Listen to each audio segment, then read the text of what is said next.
പ്രളയബാധിത സംസ്ഥാനങ്ങളിലെ സാഹചര്യം വിലയിരുത്തുന്നു കേന്ദ്ര ആഭ്യന്തരമന്ത്രി അമിത് ഷാ. അസമിൽ പ്രളയക്കെടുതിയിൽ 2 പേർ കൂടി മരിച്ചു. ഉത്തർപ്രദേശിലെ മഴക്കെടുതിയിൽ സ്ഥിതിഗതികൾ വിലയിരുത്തി മുഖ്യമന്ത്രി യോഗി ആദിത്യനാഥ് വന്നു.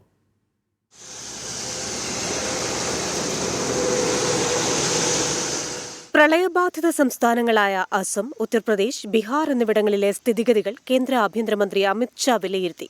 സംസ്ഥാനങ്ങളിലെ മുഖ്യമന്ത്രിമാരുമായി സംസാരിച്ചു. കേന്ദ്രത്തിന്റെ പിന്തുണയും സഹായവും ഉണ്ടാകുമെന്ന് ഉറപ്പു നൽകി. അസമിൽ ഇപ്പോഴും പ്രളയക്കെടുതി തുടരുകയാണ്. ഇന്ന് 2 മരണം കൂടിയുണ്ടായി. ഇതോടെ അസമിൽ പ്രളയക്കെടുതിയിൽ മരിച്ചവരുടെ എണ്ണം 93ആയി. 8 ലക്ഷത്തോളം പേർ ഇപ്പോഴും ദുരിതത്തിലാണ്. നിരവധി പേർ വിവിധയിടങ്ങളിൽ ക്യാമ്പുകളിൽ കഴിയുന്നുണ്ട്.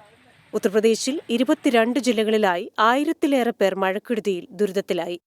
രാംഗംഗ, റപ്തി തുടങ്ങി പ്രധാന നദികളിൽ ജലനിരപ്പ് അപകടനിലയ്ക്കും മുകളിലാണ്. ഉത്തർപ്രദേശ് മുഖ്യമന്ത്രി യോഗി ആദിത്യനാഥ് ദുരിതബാധിത മേഖലകളിലെ സ്ഥിതിഗതികൾ വിലയിരുത്തി. ബീഹാറിലും നിരവധി ഗ്രാമങ്ങൾ ഇപ്പോഴും വെള്ളക്കെട്ടിലാണ്. ഡൽഹിയിലും ഒറ്റപ്പെട്ട ഇടങ്ങളിൽ മഴയുണ്ടായി. താഴ്ന്ന മേഖലകളിൽ വെള്ളക്കെട്ട് രൂപപ്പെട്ടു. 24 ഡൽഹി.